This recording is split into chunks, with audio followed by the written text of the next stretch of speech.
The cease and desist letter sat on my kitchen counter like a coiled snake, its legal jargon practically hissing at me from the crisp white paper. I am Brandon Xavier, a 34-year-old software engineer who bought my house in the Willow Creek subdivision of Gilbert, Arizona 3 years ago. And never in my wildest dreams did I think a vegetable garden would become my greatest act of rebellion.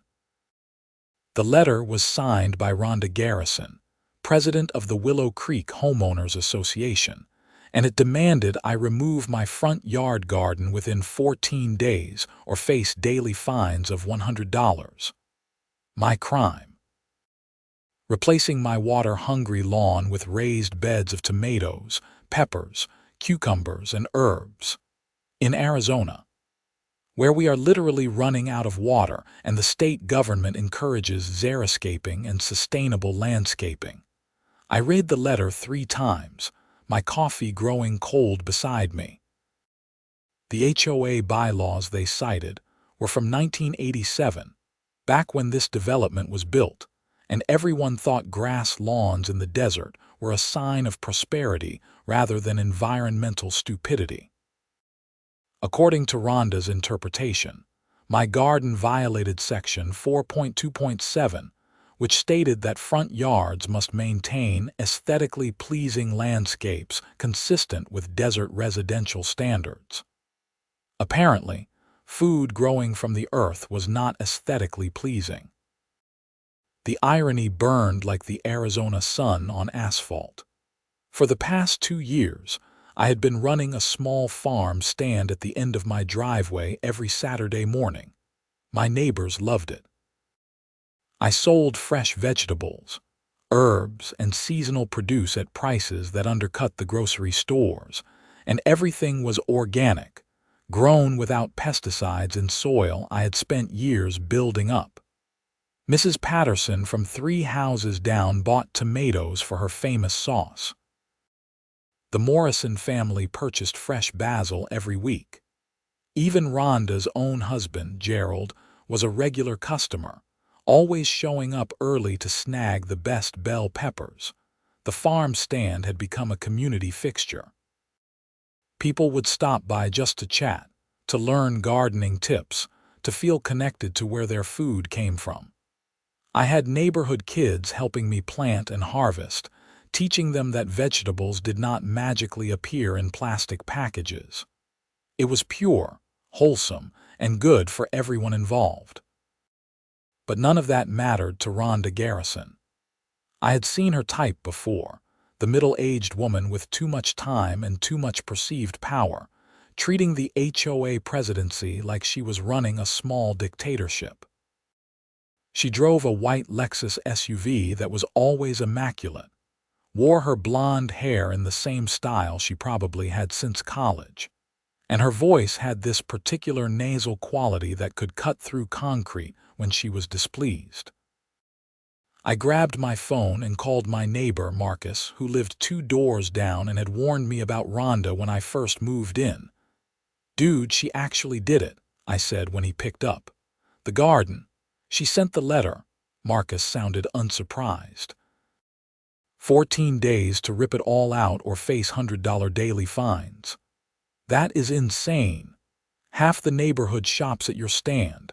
Has she lost her mind? I think she lost it years ago. The power just preserved it like a specimen in formaldehyde. I walked to my front window and looked out at my garden. The tomato plants were heavy with fruit, the pepper plants were thriving, and the cucumber vines were climbing their trellises beautifully. Butterflies danced between the flowers I had planted to attract pollinators. It was objectively beautiful, certainly more interesting than the cookie-cutter rock gardens and dying grass most houses had. "What are you going to do?" Marcus asked. An idea was already forming, cold and clear. "I am going to comply with her request." "Really? You are just going to give in?" I said I would comply. I did not say anything about giving in. I smiled at my reflection in the window. "But first, I need to make a few calls." The next morning was Saturday, and my farm stand opened at 7 a.m. like clockwork. I set up my tables, arranged the produce in attractive displays, and put out my hand-painted sign that read Brandon's Backyard Bounty. By 7:15, I had a line of customers. Gerald Garrison was third in line, as usual. He was a soft-spoken accountant who seemed perpetually tired, probably from being married to Rhonda. He had kind eyes behind his wire-rimmed glasses and always wore khaki shorts with a polo shirt, the uniform of suburban dads everywhere. "Morning, Brandon," he said cheerfully, examining the bell peppers. "These look fantastic. I will take 6 of the red ones. Actually, Gerald, I need to talk to you about something." I kept my voice friendly but firm. "I am going to have to cut you off from the farm stand." He looked up confused. "What? Why?" "Your wife sent me a cease and desist letter about my garden. Says it violates HOA bylaws and I have to remove it." I handed him a copy of the letter I had made. "So I have been thinking about my response and I realized something. This garden she wants removed. It is the same garden that produces everything I sell here. If my garden is such a problem, then I should not be providing its produce to people who support its removal." Gerald's face went pale as he read the letter. "Rhonda sent this. I had no idea. Brandon, I had nothing to do with this." "I know you did not, Gerald. You are a good guy. But you are married to the HOA president who is trying to destroy something that benefits the whole community. I cannot in good conscience keep selling to the Garrison household." Other customers were listening now, and murmurs of surprise rippled through the line. "This is really about the HOA?" someone asked. I raised my voice slightly so everyone could hear. "Rhonda Garrison, as HOA president, has demanded I remove my front yard garden within 14 days. The same garden that produces all of this." I gestured at the tables loaded with vegetables. "She says it is not aesthetically pleasing and violates bylaws from 1987. So I am making an announcement. I am revoking farm stand access to any household that supports this action. If you think my garden is such an eyesore, you certainly should not be eating food that comes from it." The murmurs turned into full conversations. Mrs. Patterson, a retired teacher in her 70s, stepped forward. "That is absolutely ridiculous. Your garden is the best thing that has happened to this neighborhood. It is beautiful and productive, unlike my lawn that I spend a fortune watering just to keep it from dying." "Rhonda has gone too far this time," added Jake Morrison, a firefighter who lived 4 houses down. "She has been on a power trip for years, but this is targeting someone for making the neighborhood better." Gerald still stood there, the peppers forgotten in his hands. "Brandon, I will talk to her. This is wrong." "You are welcome to talk to her, but unless she withdraws this letter, you cannot shop here anymore." "I am sorry, Gerald, I really am, but I have to take a stand." I took the peppers from him gently and put them back. He walked away slowly, pulling out his phone, probably to call Rhonda. I sold out of nearly everything in the next 2 hours.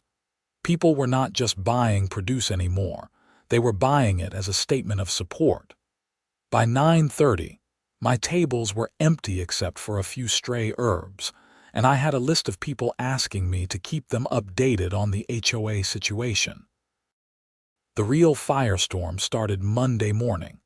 I had spent Sunday doing research, and what I found was interesting. Arizona had passed a law in 2019 that specifically protected vegetable gardens from HOA restrictions. The law stated that associations could not prohibit homeowners from using their front or backyards to grow vegetables, as long as the gardens were maintained properly and did not create safety hazards. I drafted a response letter to Rhonda and the HOA board, citing the state statute. and explaining that their cease and desist letter was not only unenforceable but potentially violated state law. I sent it via certified mail and emailed a copy to every board member whose contact information I could find. Then, I sent the same information to every customer who had given me their email address at the farm stand, along with an explanation of what was happening. Within hours, the neighborhood Facebook group exploded. People were posting photos of my garden, sharing recipes made with my produce, and expressing outrage at the HOA's actions. Rhonda responded publicly in the Facebook group at 2 p.m. Her post was exactly what I expected: condescending, defensive, and completely missing the point. As HOA president, it is my duty to maintain property values and community standards. Mr. Xavier's front yard garden, while perhaps well-intentioned, creates a precedent that could lead to neighborhood deterioration. We must maintain uniformity and curb appeal. The board's decision is final. The comments came fast and furious. People pointed out that dying grass lawns were actually decreasing property values. Others noted that my house consistently got compliments from visitors to the neighborhood. Someone calculated that my garden saved thousands of gallons of water annually compared to maintaining a traditional lawn. Marcus posted, "Rhonda, have you actually looked at Brandon's garden? It is immaculate." Meanwhile, 3 houses on Sycamore Drive have dead lawns and one has had a broken garage door for 6 months. Where are the cease and desist letters for those actual eyesores? That comment got 73 likes in the first hour. By Tuesday, I had contacted a lawyer who specialized in HOA disputes. Her name was Patricia Chen, and she had a reputation for destroying overzealous homeowners associations. Her office was in downtown Phoenix, in a high rise with a view of the mountains. "This is pretty straightforward," she said after reviewing my documentation. Arizona Revised Statute 33-18-18 prohibits HOAs from banning vegetable gardens. They can regulate placement and maintenance to some degree, but they cannot ban them outright or force you to remove a properly maintained garden. So they are completely in the wrong, completely, and they either do not know the law or are hoping you do not. Patricia leaned back in her chair. She was in her 40s, with short black hair and sharp eyes that probably terrified opposing counsel. "What do you want out of this?" "I want them to leave my garden alone. I want a written apology. And I want a change to the HOA bylaws to explicitly allow vegetable gardens in accordance with state law. Reasonable. I can send them a letter explaining their violation of state statute and your demands. That might be enough to make them back down. And if it is not, then we file suit." HOAs hate lawsuits because they are expensive and board members can sometimes be held personally liable for knowingly violating state law. She smiled. "That usually gets their attention. Do it." Patricia's letter went out Wednesday via email and certified mail. It was a beautiful piece of legal writing, polite but absolutely devastating. She cited the statute, outlined the HOA's violations, and made it crystal clear that continuing their action would result in immediate litigation. She also noted that my farm stand was a personal business operating within my property rights and caused no nuisance, making any attempt to shut it down separately actionable. The letter concluded with a demand for a written apology and bylaw revision by the following Monday, or we would file suit seeking damages, legal fees, and injunctive relief. Thursday, the HOA called an emergency board meeting. I was not invited, but 3 of the 5 board members called me privately. They were terrified. Tom Henderson, the vice president, called first. "Brandon, I voted against sending that letter. It was Rhonda and Sarah who pushed it through." I tried to tell them about the state law, but Rhonda insisted her interpretation of the bylaws took precedence. Sarah was Sarah Mitchell, the board secretary and Rhonda's best friend. They were cut from the same cloth, entitled, controlling, and convinced their opinions were facts. I appreciate you letting me know, Tom, but the letter came from the board officially. I need an official response. We are meeting tonight to discuss. I will push for withdrawal and apology. The second call came from Jennifer Wu, the treasurer. She was even more direct. I am resigning from the board effective immediately. I told Rhonda this was illegal. She called me a coward and said real leaders do not back down to troublemakers. I am emailing my resignation now and copying you on it. I want it on record that I oppose this action. I am sorry it came to that, Jennifer. Do not be. I should have resigned months ago. Rhonda has been out of control, but this is the final straw. She is going to get the HOA sued, and she does not even care. The third call was from Marcus, who was not on the board but had friends who were.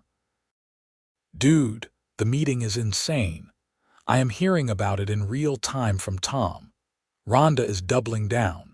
She is claiming your lawyer is bluffing and that state law does not override HOA authority.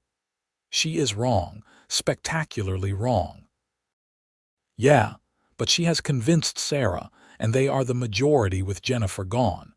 The fifth board member, Kevin, is trying to stay neutral, but he usually sides with whoever is louder.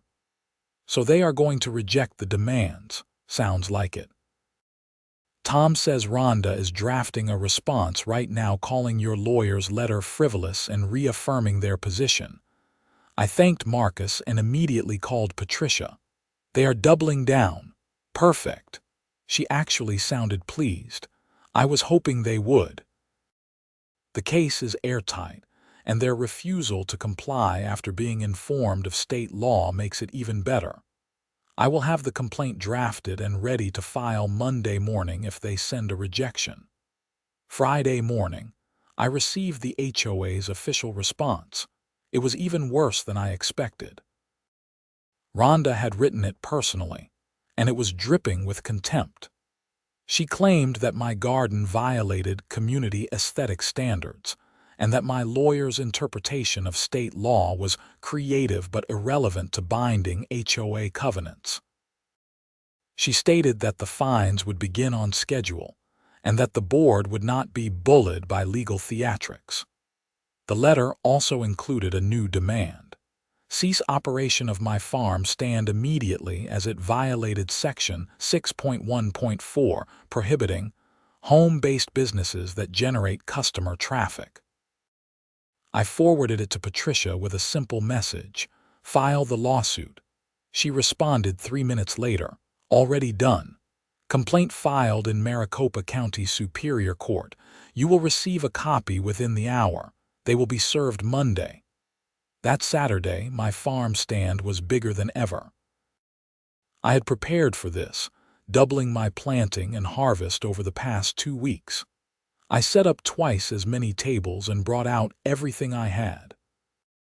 I also printed copies of the HOA's response letter and posted them on a bulletin board beside my produce with a simple sign. This is what the HOA thinks of our community garden. People were furious. The line started forming at 6:30, half an hour before I opened. By 7, there were 40 people waiting and cars lined the street. Gerald was not there, which I expected, but his absence was notable. Several people asked about him. I feel bad for Gerald, Mrs. Patterson said as she bought cucumbers and squash. He is such a nice man, but Rhonda has him completely under her thumb.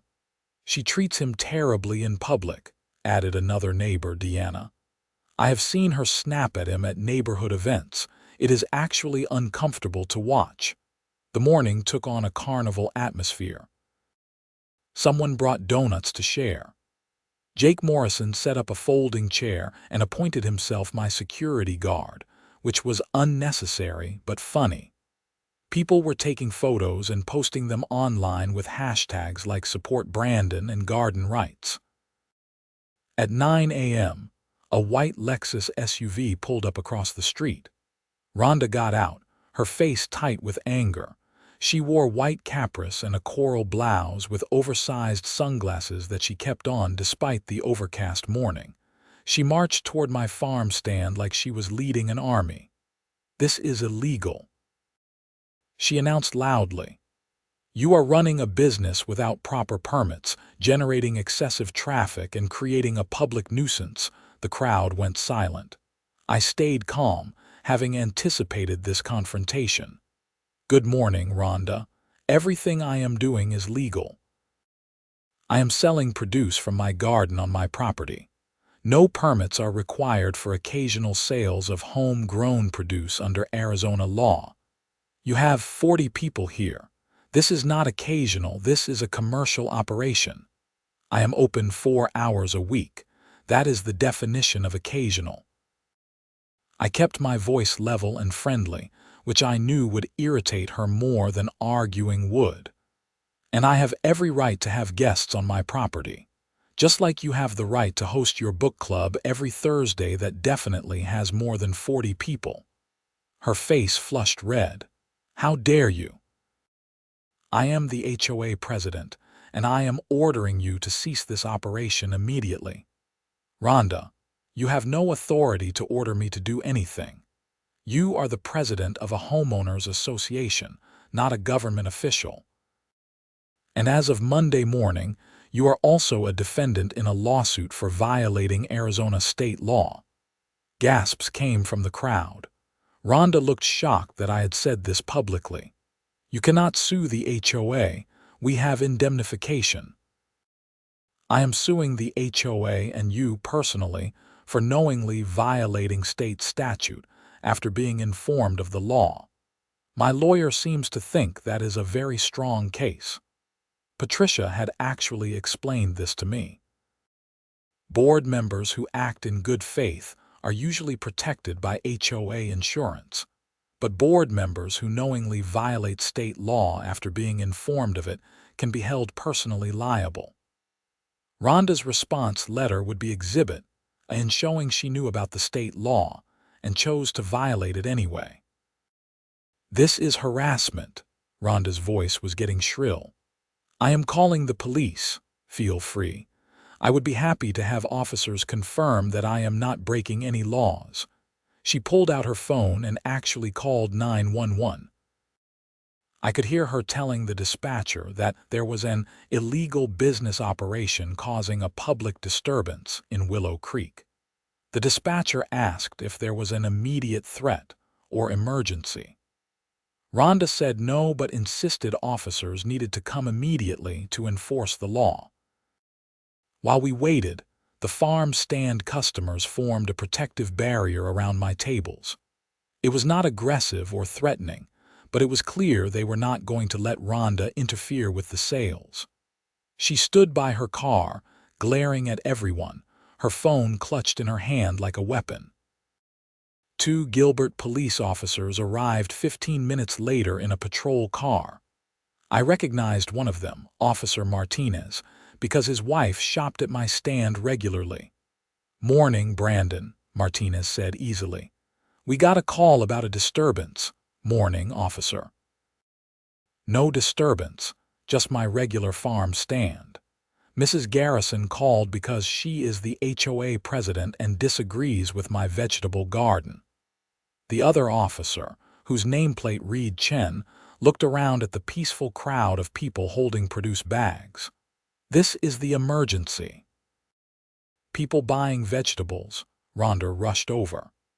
"Officers, this man is running an illegal business operation without permits, violating HOA regulations, and creating a public nuisance with excessive traffic." Martinez looked at me. "Brandon, you have business permits?" "I do not need them. I am selling produce from my home garden on an occasional basis. Arizona law specifically exempts this from business licensing requirements as long as it is not a full-time operation." I had checked this extensively with Patricia. "I am open 4 hours a week." "That sounds right," Martinez said. "And the traffic. Anyone blocking roads or causing problems? No, sir, said Jake Morrison. I live right there and there have been zero problems. People park legally and walk over.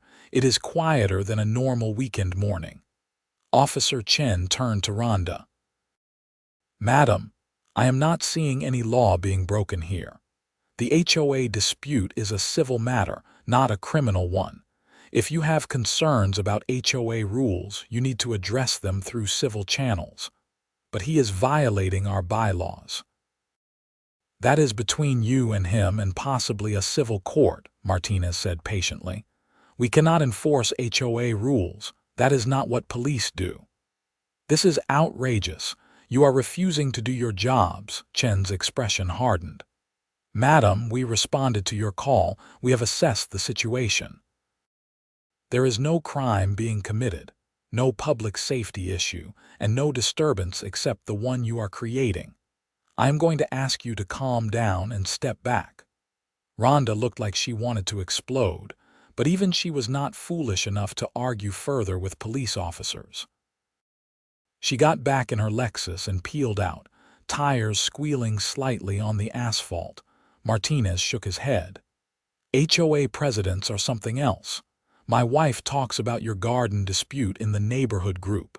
For what it is worth, she thinks your garden is great. Tell her I appreciate the support. After the officers left, the farm stand got even busier. Word had spread about the confrontation, and people came by just to show support, even if they did not need vegetables. I sold out completely by 11 a.m. Sunday was quiet, which I spent preparing for the week ahead.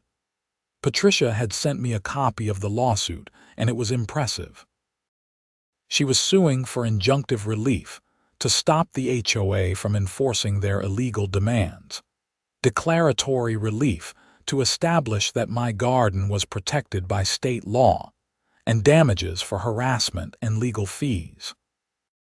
She had also named Rhonda personally as a defendant for acting outside her authority and in violation of state statute. Monday morning, a process server delivered the lawsuit to Rhonda at her house and to the other board members. By noon, my phone was ringing off the hook. Tom Henderson called first. Brandon, I am so sorry. I am voting to settle immediately and I am calling for Rhonda's removal as president. This lawsuit is going to cost the HOA thousands, maybe tens of thousands in legal fees, and we are going to lose. I tried to avoid this, Tom. I really did. I know. Rhonda would not listen to anyone. Sarah is panicking now because she realizes she could be personally liable too. Kevin is ready to vote with me to settle. The settlement terms are in the lawsuit: written apology, bylaw changes, legal fees, and leave me and my garden alone. You will have my vote. Emergency board meeting is tomorrow night. Kevin Young, the fifth board member who had mostly stayed quiet, called next. I should have spoken up earlier. I am sorry. I will vote to settle and to remove Rhonda from the board leadership. I appreciate that, Kevin. My wife has been telling me I am a coward for not standing up to Rhonda. She is right. That ends now. The HOA emergency meeting Tuesday night was held at the community center, a small building near the neighborhood pool. Unlike regular meetings, this one was packed. Normally, 5 or 6 homeowners showed up. Tonight, there were at least 60 people crammed into a room designed for 30. I sat in the front row with Patricia beside me. She wore a dark suit and carried a leather briefcase, looking every bit the attorney who was about to dismantle the board. Rhonda called the meeting to order, but her voice lacked its usual confidence. Sarah sat beside her, looking miserable. Tom, Kevin, and the new fifth member, an engineer named David who had replaced Jennifer, sat on the opposite end of the table, as far from Rhonda as possible. This meeting is to discuss the frivolous lawsuit filed by Mr. Xavier, Rhonda began. Point of order, Tom interrupted. The lawsuit is not frivolous. Our attorney has reviewed it and confirmed we violated state law. We are here to discuss settlement before we waste thousands in HOA funds defending the indefensible. Rhonda shot him a look of pure hatred. We are not backing down to legal bullying. It is not bullying when he is right and we are wrong, Kevin said firmly. Arizona statute clearly protects vegetable gardens. We never should have sent that first letter. I agree, David added. I have read the statute and the lawsuit. We do not have a leg to stand on. Patricia stood up. May I address the board? Rhonda looked like she wanted to refuse but knew she could not. Fine. Thank you. I am Patricia Chen, representing Brandon Xavier. As your own attorney has apparently confirmed, your cease and desist letter violated Arizona Revised Statute 33-18-18. My client's vegetable garden is explicitly protected by state law. Your attempt to force its removal and fine him for maintaining it is illegal. She spoke clearly, making sure everyone in the crowded room could hear. Furthermore, your attempt to shut down his farm stand has no legal basis. He is operating well within his property rights and local ordinances. He is running a business, Sarah burst out. No, he is selling surplus produce from his home garden on a casual basis, which is explicitly permitted under Arizona cottage food and home garden laws. There is no violation. Patricia's tone was ice. What is a violation is your continued harassment after being informed of state law. That is why my client is seeking not just injunctive relief, but also damages and attorney's fees. This is why I am calling for a vote, Tom said. I move that we accept the settlement terms, withdraw all demands regarding Mr. Xavier's garden and farm stand, issue a written apology, amend our bylaws to comply with state law and pay his reasonable attorney fees. Second, Kevin said immediately. Discussion, Tom asked. This is surrender. Rhonda's voice was getting shrill again. We will look weak. We will look smart for cutting our losses before we spend $20,000 losing in court, David said. I have called 2 HOA attorneys for consultations. Both said the same thing. We cannot win this. I refuse to vote for this. Then you will be outvoted. All in favor. Tom raised his hand, followed immediately by Kevin and David. 3 votes out of 5. Motion passes, Tom said. Rhonda, Sarah, you are outvoted. Now I am calling for a second vote. I move that Rhonda Garrison be removed as board president for gross negligence and leading the HOA into an unwinnable lawsuit. The room erupted in applause and shouts of support. Rhonda stood up, her chair screeching back. You cannot do this. I am elected president. The board can remove officers with a majority vote per our bylaws, Tom said calmly, which you would know if you cared about bylaws for anything other than harassing neighbors. All in favor. 3 hands went up again. Rhonda and Sarah sat in stunned silence. Motion passes. Rhonda, you are removed as president. You will remain on the board as a regular member until your term expires. I am now acting president and will call for a proper election next month. Rhonda grabbed her purse and stormed out, Sarah trailing behind her. The room burst into conversation and applause. Patricia leaned over to me. Well, that was easier than expected. Can they actually settle without Rhonda's agreement? Absolutely. Board decisions are majority rule. We will draft a formal settlement agreement, they will sign it, and this will be done. Tom approached us after things calmed down. Brandon, on behalf of the board and the community, I am deeply sorry. This never should have happened. We will have that written apology and bylaw amendment drafted by the end of the week. I appreciate that, Tom. I never wanted to fight with the HOA. I just wanted to grow vegetables. I know. And I hope you will continue the farm stand. The neighborhood loves it. The settlement was finalized within a week. The HOA issued a formal written apology acknowledging they had violated state law and wrongly targeted my garden. They amended the bylaws to explicitly permit vegetable gardens in compliance with Arizona statute. And they paid Patricia's legal fees, which came to nearly $8,000. The letter of apology was posted in the neighborhood newsletter and the Facebook group. It was signed by Tom as acting president and the other board members, notably excluding Rhonda and Sarah. My farm stand continued every Saturday. If anything, it became more popular after the lawsuit. People loved the story of the small homeowner standing up to HOA overreach and winning. Local news did a segment about it, and I started getting customers from other neighborhoods. Gerald started shopping at the farm stand again 2 weeks after the settlement. He came by early one Saturday morning, looking sheepish. "Brandon, I owe you an apology. I should have stood up to Rhonda sooner.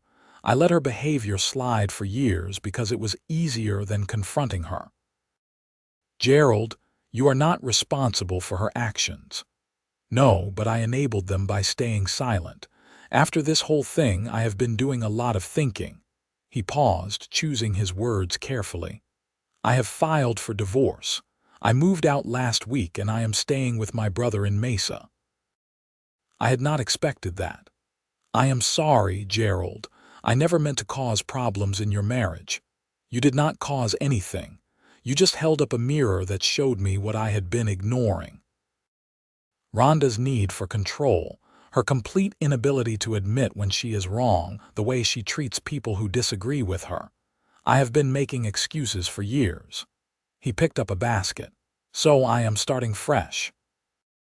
New apartment, new life, and I am buying vegetables from someone who actually cares about the community." "Well, in that case, first purchase is on the house." I loaded his basket with tomatoes, peppers, and fresh herbs. "Thank you, Brandon. Really." Over the next month, Rhonda became increasingly isolated in the neighborhood. She stopped attending HOA meetings after being removed as president. Her close friend Sarah resigned from the board entirely. People who had been afraid to cross her before were now openly critical. The board election the following month brought in 3 new members who ran on a platform of community cooperation and following state law.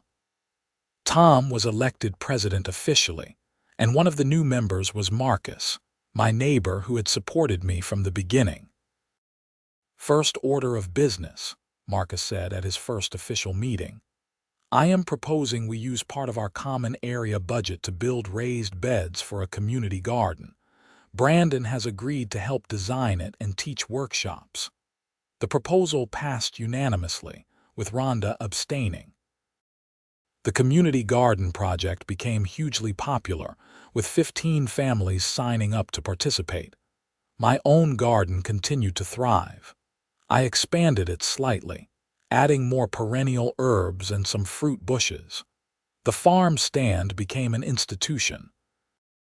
I started accepting pre-orders and offering seasonal items like homemade pesto and dried herbs. 3 months after the lawsuit settled, I received a letter forwarded through Patricia. It was from Rhonda's attorney, notifying me that Rhonda was suing me for defamation and intentional infliction of emotional distress, claiming I had destroyed her reputation and caused her severe mental anguish. I called Patricia immediately. "She is actually suing me, after everything." Patricia laughed. "Oh, this is beautiful. She is represented by some low-rent attorney who clearly did not do basic research. This lawsuit is frivolous and probably sanctionable. Want me to destroy it? Do what you need to do." Patricia filed a motion to dismiss with prejudice, arguing that everything I had said about Rhonda was truthful, and that her emotional distress was self-inflicted by her own illegal actions. She also filed a motion for sanctions, arguing that the lawsuit was brought in bad faith to harass her client. The judge granted both motions. Rhonda's lawsuit was dismissed, and she was ordered to pay $15,000 in sanctions and attorney's fees. Her attorney was also reprimanded by the court for filing a frivolous action. That was apparently the final straw. Rhonda listed her house for sale 2 weeks later and moved out of Willow Creek entirely. Rumor had it she moved to Scottsdale to be closer to her sister. "Good riddance, Mrs. Patterson said when she heard the news. That woman made everything more difficult than it needed to be. Gerald's divorce was finalized around the same time. He found a nice condo in downtown Gilbert and seemed genuinely happy for the first time in years. He became a regular at the farm stand and even started his own container garden on his balcony. "You inspired me," he said one Saturday morning. "I've got tomatoes, peppers, and herbs growing. It is therapeutic. It really is. There is something grounding about growing your own food."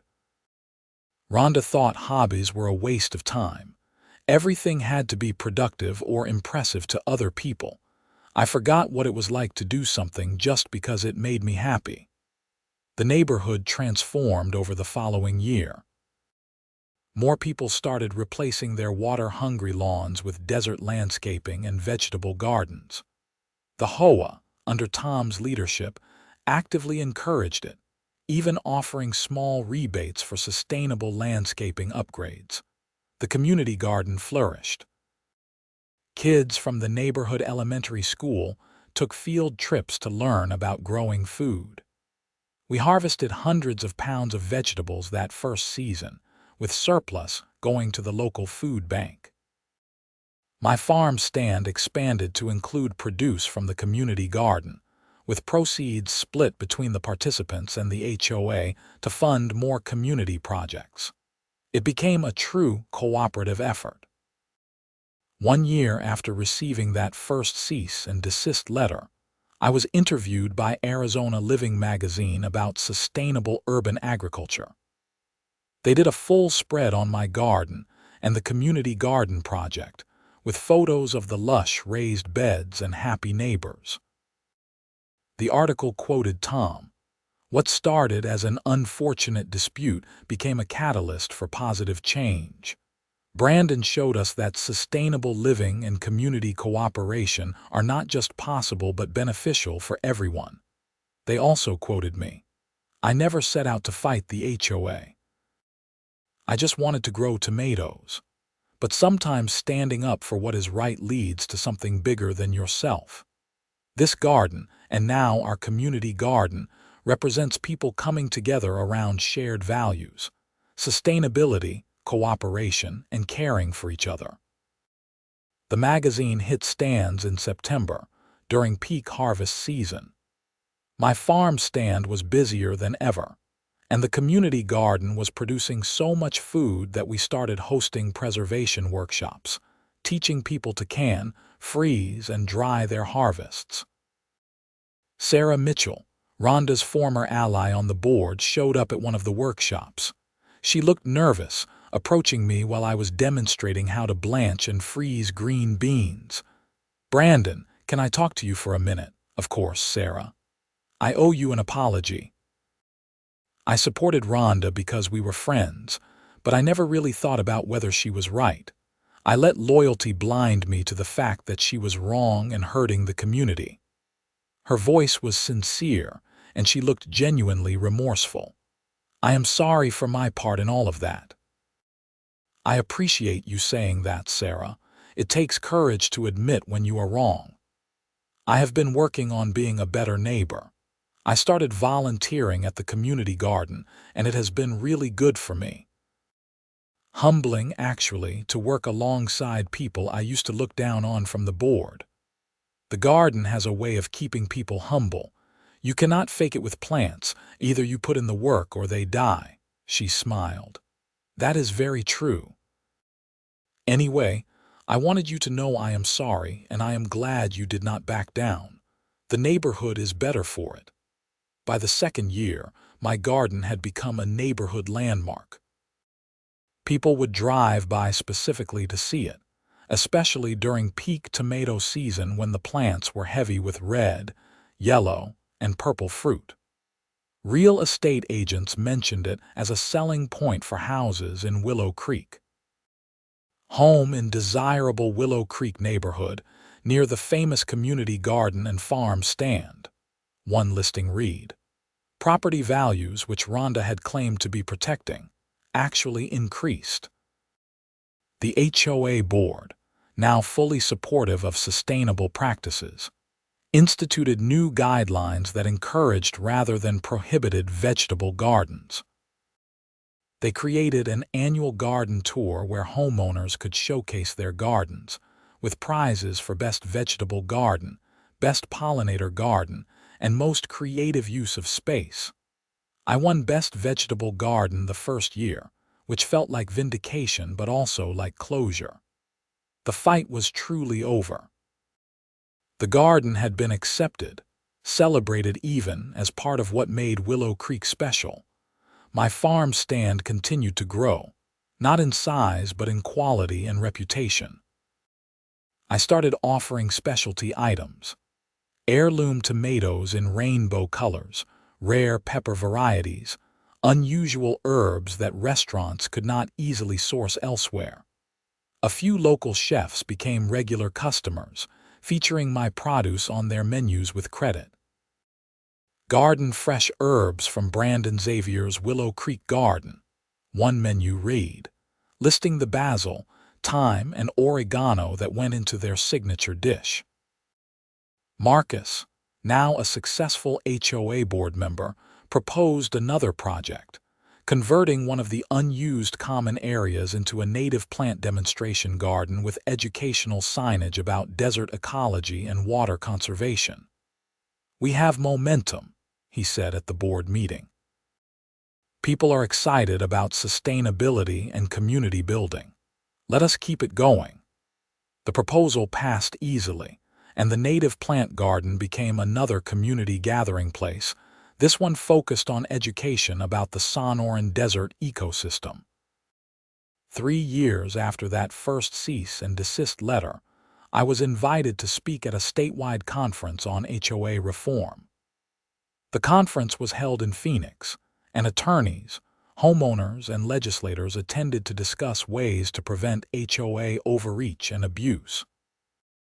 I told my story, the garden, the cease and desist letter, the lawsuit, the transformation of the community. I explained how standing up for my rights under state law had not just protected my garden but had sparked broader positive change. The law was on my side, I explained to the audience of about 200 people. Arizona statute explicitly protects vegetable gardens, but many homeowners do not know that. HOAs count on that ignorance. They count on people being too afraid or too tired to fight back. But when you stand up for your rights, when you push back against unreasonable authority, you make space for others to do the same. The applause was substantial.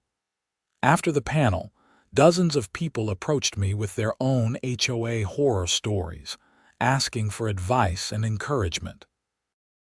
One woman, probably in her 60s, had tears in her eyes. "They are trying to make me remove my roses. I have been growing them for 20 years, but the new board president says they are not on the approved plant list. I thought I would just have to give up and rip them out." "Document everything," I told her. "Check your state laws and local ordinances. Get a lawyer if you need to. Do not let them bully you into surrendering something you love." She hugged me. "Thank you, I needed to hear that." Driving home from Phoenix that evening, I thought about how far things had come. What started as a simple desire to grow food had turned into a community movement, legal precedent, and apparently inspiration for others facing similar battles. My phone rang as I pulled into my driveway. It was Patricia. "Hey, I just got an interesting call," she said. "Remember Rhonda Garrison? Hard to forget. She tried to pull the same thing in her new HOA in Scottsdale, sent a cease and desist to a homeowner who installed solar panels. Claimed they were aesthetically displeasing and violated bylaws. Let me guess, Arizona law protects solar installations. Exactly. The homeowner lawyered up immediately and cited our case as precedent. Rhonda backed down within 48 hours. Apparently, she learned at least something from getting sued. Or she is just afraid of another lawsuit. Either way, the homeowner wanted to thank you. Your case has been cited in 3 HOA disputes now as an example of homeowner rights prevailing over HOA overreach. After hanging up, I walked out to my garden. The evening was cooling down and the plants were dark silhouettes against the purple sky. I could smell the tomato plants, that distinctive green scent that means summer and growth and life. The garden had given me so much more than vegetables. It had connected me to my neighbors, taught me to stand up for my principles, and created something genuinely good in the community. All because I refused to back down when authority exceeded its bounds. The farm stand was set up and ready for Saturday morning. I had harvested earlier in the day, tomatoes in 5 different varieties, 3 types of peppers, cucumbers, summer squash, fresh basil, oregano, thyme, and cilantro. Everything was washed, sorted, and displayed beautifully. At 7 a.m. Saturday, the first customers arrived. Mrs. Patterson, now 82 but still sharp and energetic, was first in line as usual. Brandon, those tomatoes look magnificent. I will take 2 pounds of the Cherokee purples and a pound of the yellow ones. Coming right up, Mrs. Patterson. Gerald arrived shortly after now with his girlfriend Linda, a warm woman he had met at a gardening club. Morning, Brandon. We need basil and tomatoes. Linda is making her famous margarita pizza tonight. I've got fresh mozzarella basil that is perfect for it. The morning unfolded in its familiar rhythm. Neighbors came for vegetables and stayed to chat. Kids helped bag produce and learn to count change. Someone brought homemade muffins to share. It was community in its purest form, people connecting over something simple and good. Around 9, a young couple I did not recognize walked up. They looked nervous. "Are you Brandon Xavier?" the woman asked. "That is me. We just bought a house in the neighborhood 3 streets over. The real estate agent told us about your garden and farm stand. She said it was one of the best things about living in Willow Creek." "That is very kind. Welcome to the neighborhood." "We were wondering," the man said. "We have a big backyard and we have always wanted to grow vegetables, but we have never known where to start. Do you give lessons or advice?" I smiled. This had become a common request, and I had started offering informal gardening workshops once a month at the community garden. I do workshops on the 3rd Saturday of each month. Next one is in 2 weeks. We cover basics, soil preparation, planting schedules for Arizona, pest management, all of that. "That sounds perfect. We will be there." They bought some produce and left excited, already talking about what they wanted to plant. Marcus came by around 10, not to shop but just to hang out.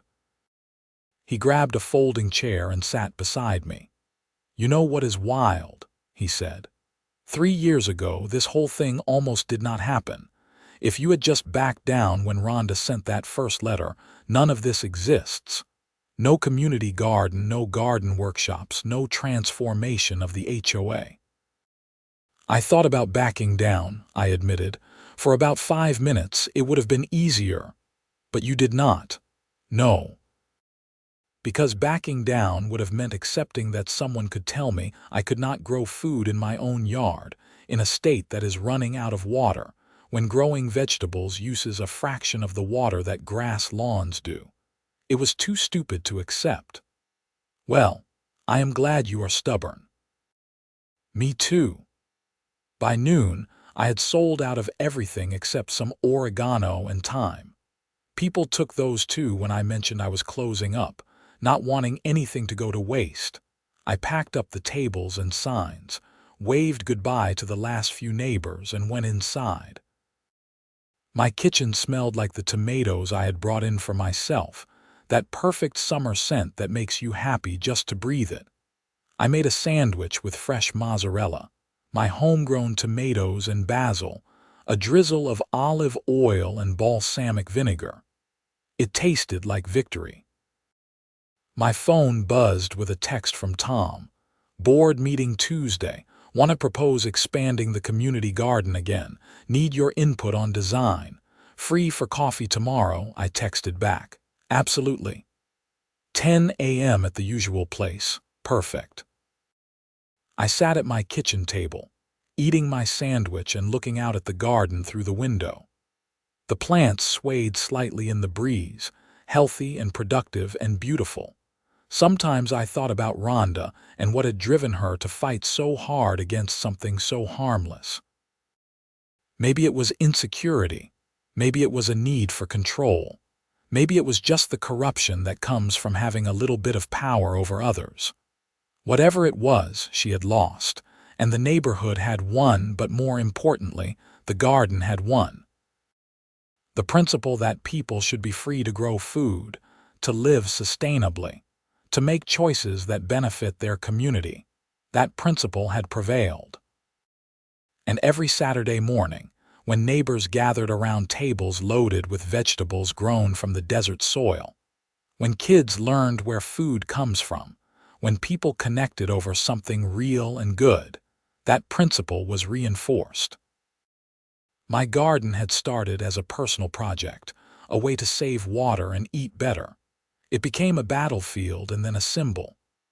Now it was just what it should have been all along. A garden, growing food, feeding the community, making the world a tiny bit better.